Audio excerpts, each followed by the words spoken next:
Why do so many people wake up in the middle of the night after drinking, wide awake, heart racing, completely unable to fall back asleep? Most assume it's random, or stress, or just one of those nights. But there's a very specific biological reason this happens. 3 systems inside the body are triggered at the same time, and once that process is understood, the pattern makes complete sense. When alcohol enters the bloodstream, the liver classifies it as a toxin and begins breaking it down immediately.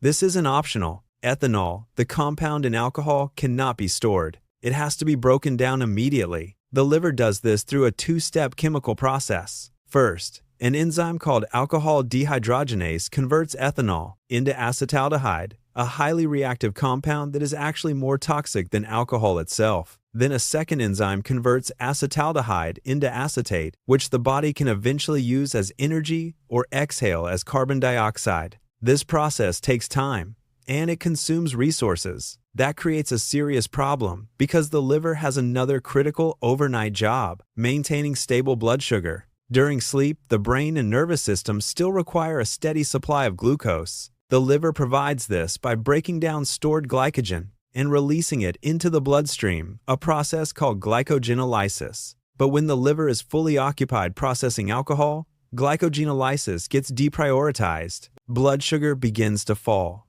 and when it drops below a safe threshold, the body doesn't wait for morning to fix it. The adrenal glands release cortisol and adrenaline, the same hormones that activate during a physical threat, to signal the liver to release emergency glucose. The body is essentially treating low blood sugar the same way it treats danger. That hormonal surge ends sleep.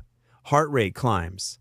The mind becomes sharp and alert. The body is fully awake, typically 2 to 4 hours after falling asleep, right around 3 a.m. But that's only part of the story. At the same time, something is happening inside the brain that makes falling back asleep nearly impossible. Alcohol is a central nervous system depressant. It works by binding to GABA-A receptors, proteins on the surface of neurons that, when activated, allow negatively charged chloride ions to flow into the cell. This makes neurons harder to fire. Less neural activity means less arousal, less anxiety, slower cognition. The brain quiets down. Simultaneously, alcohol suppresses glutamate, the brain's primary excitatory neurotransmitter. Glutamate drives alertness, learning, and wakefulness. When it's suppressed, the brain becomes even more sedated. Together, this is why drinking produces that familiar feeling of relaxation and heaviness. The brain's activity is being chemically slowed from 2 directions at once, but the brain treats this as an imbalance and begins pushing back. To counteract the excess inhibition, it reduces the sensitivity of GABA receptors and increases the production and activity of glutamate. This is called neuroadaptation, the brain adjusting its own chemistry to restore equilibrium. The problem is timing. This compensation builds gradually as alcohol is metabolized. By the time the alcohol has fully cleared, usually in the second half of the night, the brain has overcorrected.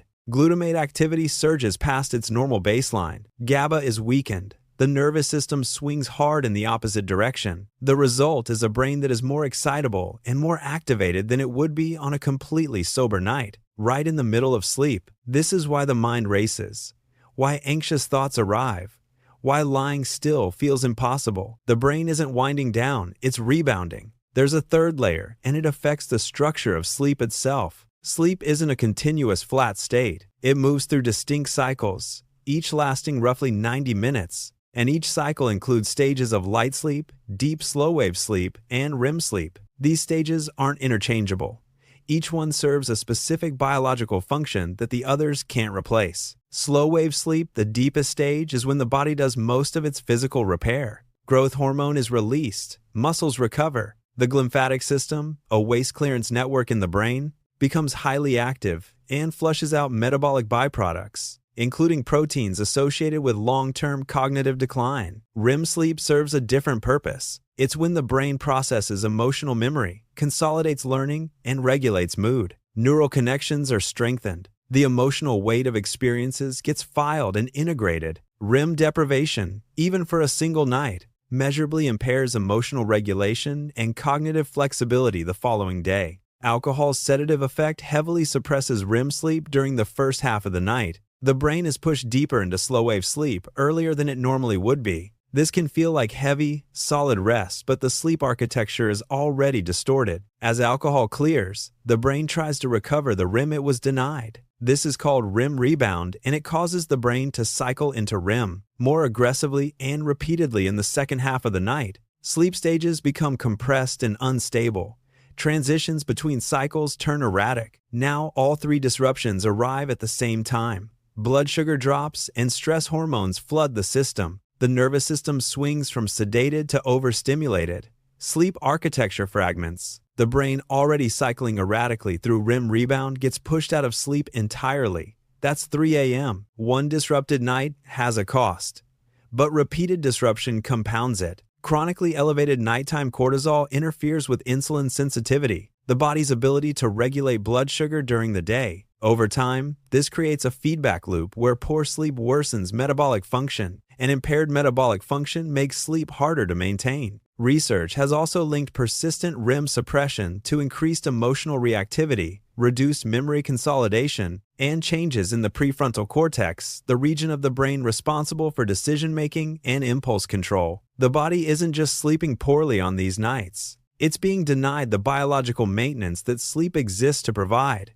Night after night, the debt accumulates. It stops when the signal is removed.